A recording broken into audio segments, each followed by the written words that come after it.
Mini lesson 2C, function transformations. Skill. I can translate, dilate, and reflect functions. Refer to this transformations chart to see which transformation and what type it is. Translations. Shifting a graph horizontally left or right, and shifting a graph vertically up or down. For the function f of x to f of x plus 3 plus 5, if we refer back to the chart, it has a plus sign on the inside. That is left h units, and it's a horizontal translation. So in this case, it's going to go left 3. The plus 5 on the outside, it's a plus k. It goes up k units. Up 5. Now the next one, it's f of x to f of x plus 3 minus 5. It's still left 3. And now it's going to be down 5. On the next example, it gives you the translations, and it wants you to find the function transformation itself. It says right 3. We're going to have x minus 3 in this case. Up 5, that's a plus 5. And then right 3, we're going to have a minus 3 again. Down 5, we're going to put minus 5.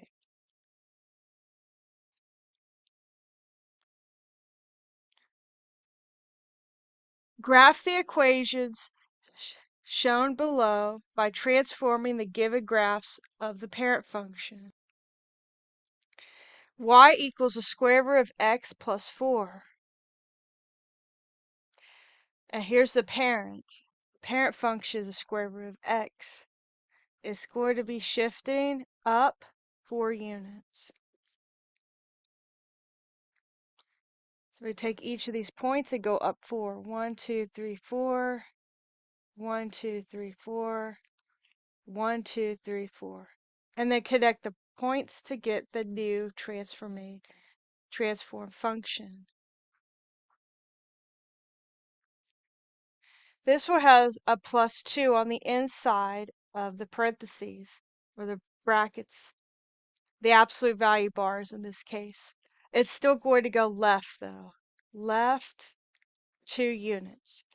So for each of these points, let's go left 2. 1, 2, 1, 2.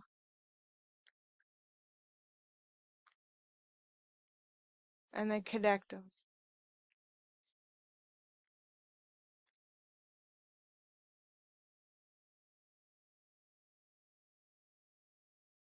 Let's go to the next page. Dilations. Stretching or compressing a graph horizontally or vertically. F of x to 2f of 5x. The 2 represents the vertical dilation. It's going to stretch by 2. The 5 is a horizontal dilation. It compresses by 1/5. When the number on the outside is further from 0 than 1, it is a stretch. Now, if it is between -1 and 1, that's when it would be a vertical compression. The horizontal stretches and compressions are opposite of that. On the next one, we still have a 2 in the front, so it's going to be a vertical stretch again by 2.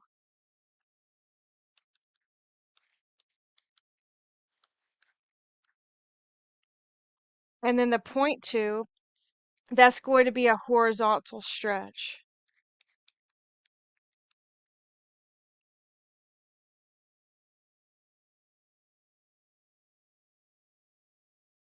Since point 2 is 1/5 as a fraction, the way we would state this is we find the reciprocal, which is 5. So it's a vertical stretch by 5. On the next one, we have 0.5 on the outside of 5 on the inside. The 0.5 is a smaller distance than 1 from 0, so it's going to be a vertical compression.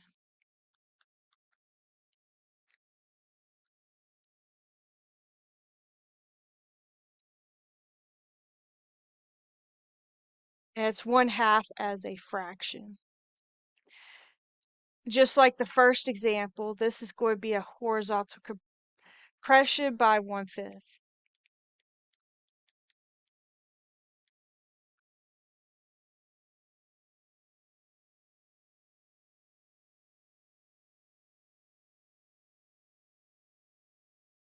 And then for the last one, it's a vertical compression by 1/2, and it's a horizontal stretch by 5.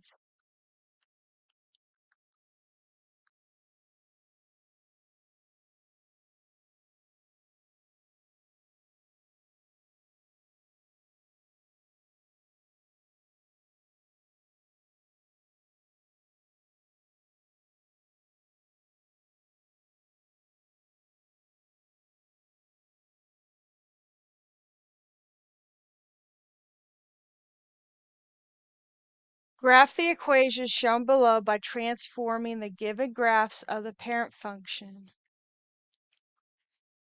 This one, it says 4. It's going to be a vertical stretch.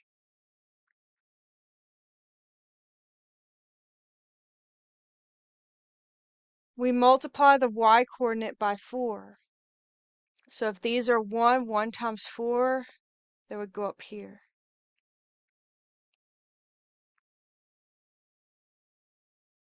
4 times 4 would be 16, and it's way up there.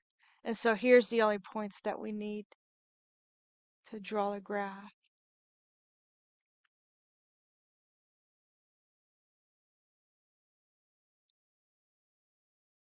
What do you notice about the parent function and a vertical stretch?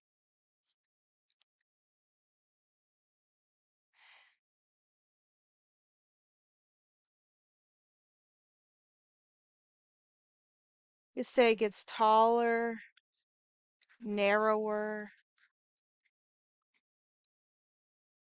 Add some other characteristic words here to help you remember what that new shape will look like with a vertical stretch.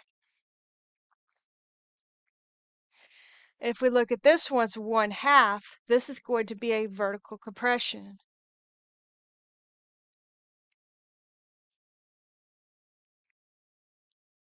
This one will multiply the y-coordinates by 1/2. Half of 4 is 2.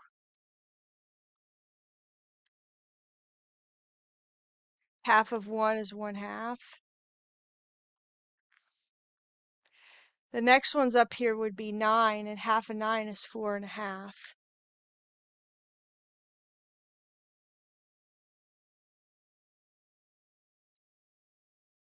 And then draw the line to connect the points.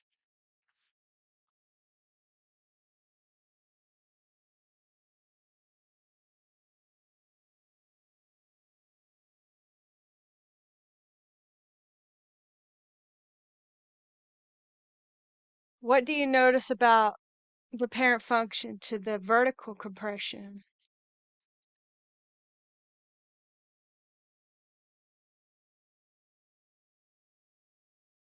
Maybe you'll say stuff like it's flatter, wider, more horizontal, more vertical.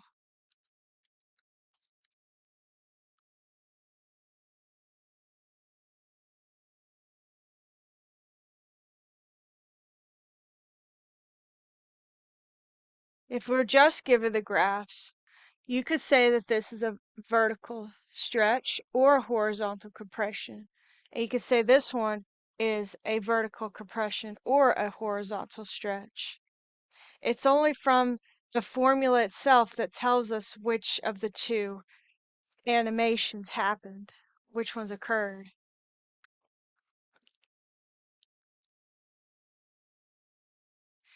Here is all the transformations you could see in a function notation. Let's fill these out. When you have a negative sign in the very front, that's a reflection across the x-axis.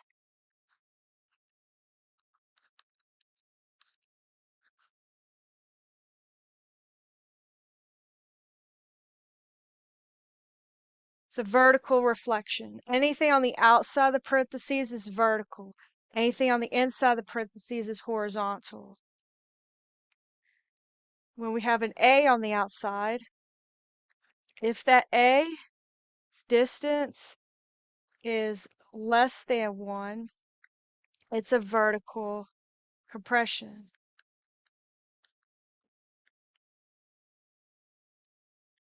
And if the distance is greater than 1 from 0, it's a vertical stretch.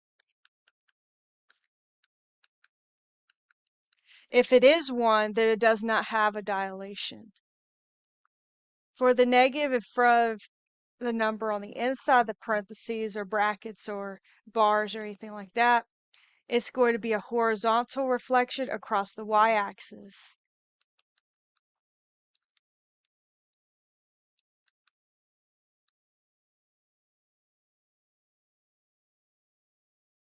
It's possible to have a reflection across both axes.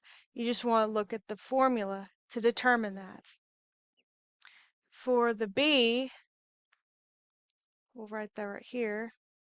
If the distance from 0 of B is less than 1, it's a horizontal stretch.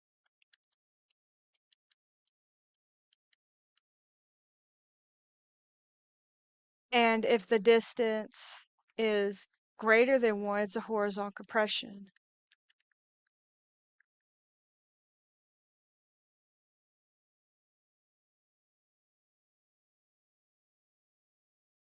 Now with this right here, if we have a minus h, it goes to the right. And if we have a plus h, it goes to the left. For the k on the outside, if it has a plus k, it's going to go up k. Minus k would go down k. These are your vertical translations.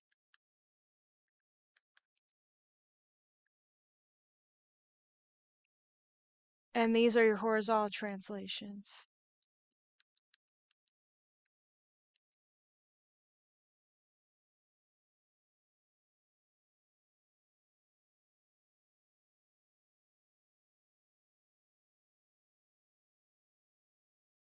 Reflections, flip it across the x-axis or y-axis. We have f of x to negative f of x. It has a vertical reflection.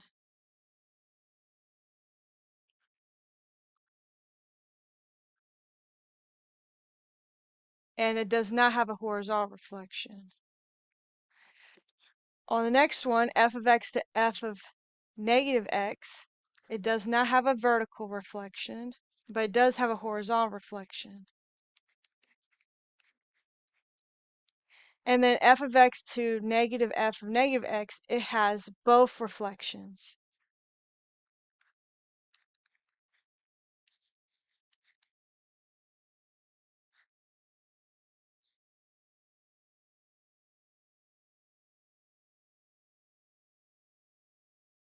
Graph the equations shown below by transforming the given graphs of the parent function.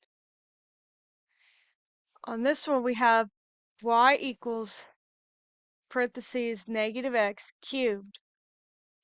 It has a reflection across the y-axis. Both reflections would look identical. We only know it's a reflection across the y-axis because it has that formula here. So this point will be the same, this will be over here, and this one will be over here. This will be right here, and then this one will be right here. Connect the points. So you're just making a mirror image.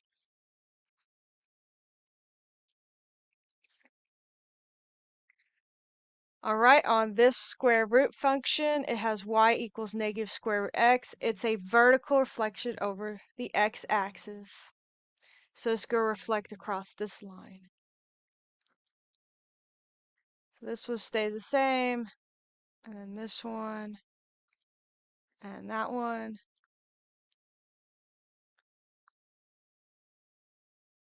The square root function is one of the functions that you can actually see it reflecting across both axes at the same time.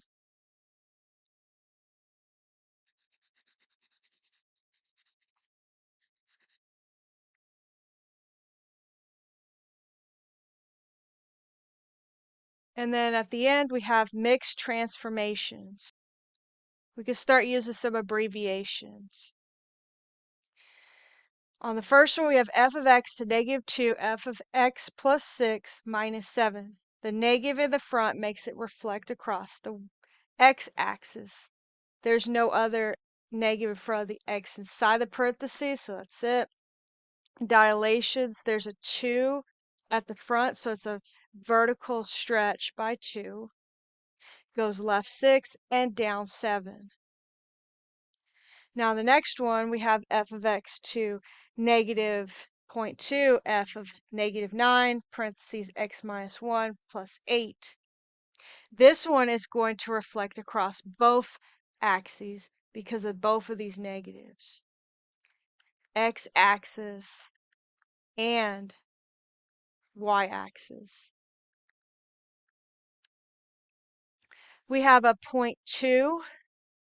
That's a vertical compression.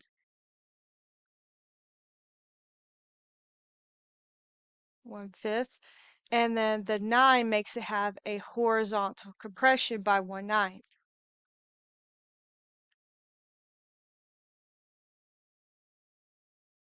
The translations is going to go right 1 and up 8.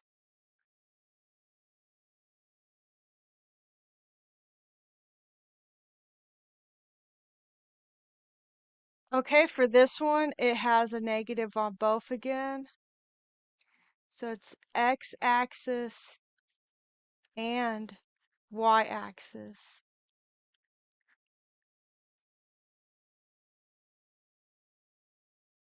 The 6 and the 0.25 is going to have a vertical stretch by 6. And it's also going to have a horizontal stretch by 4. 0.25 is 1/4. The reciprocal 1/4 is 4. We have a plus 7 on the inside, so that's left 7. And then we have a minus 3 on the outside, that's down 3.